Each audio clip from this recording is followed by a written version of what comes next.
بیگم نے آئینے میں لپسٹک ٹھیک کرتے ہوئے کہا، ماں جی آپ اپنا کھانا بنا لینا، مجھے اور انہیں آج ایک پارٹی میں جانا ہے۔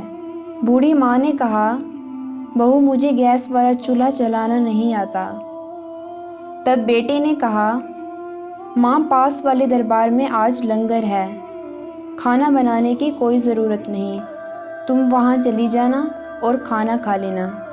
ماں چپ چاپ اپنی چپل پہن کر دربار کی طرف چلی گئی۔ یہ سارا واقعہ ان کا 10 سالہ بیٹا سن رہا تھا۔ راستے میں اس نے اپنے پاپا سے کہا، پاپا جب میں بہت بڑا آدمی بن جاؤں گا تب میں بھی اپنا گھر کسی دربار کے پاس ہی بناؤں گا۔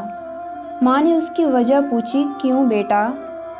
تو اس بچے نے جواب دیا، کیونکہ ماں جب مجھے بھی کسی دن ایسے ہی کسی پارٹی میں جانا ہوا تو تم بھی کسی دربار میں لنگر کھانے جاؤ گی، اور میں نہیں چاہتا کہ تمہیں کہیں دور کسی دربار میں جانا پڑے۔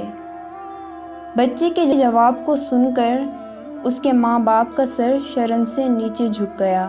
ہمیں چاہیے کہ اپنے والدین کی دیکھ بھال کریں اور ان کی ہر ضروریات کا خیال رکھیں، اور اس بات کو بھی یاد رکھیں کہ ہم پر بھی یہ وقت آنا ہے اور ایک نہ ایک دن ہم بھی ضرور بوڑھے ہوں گے۔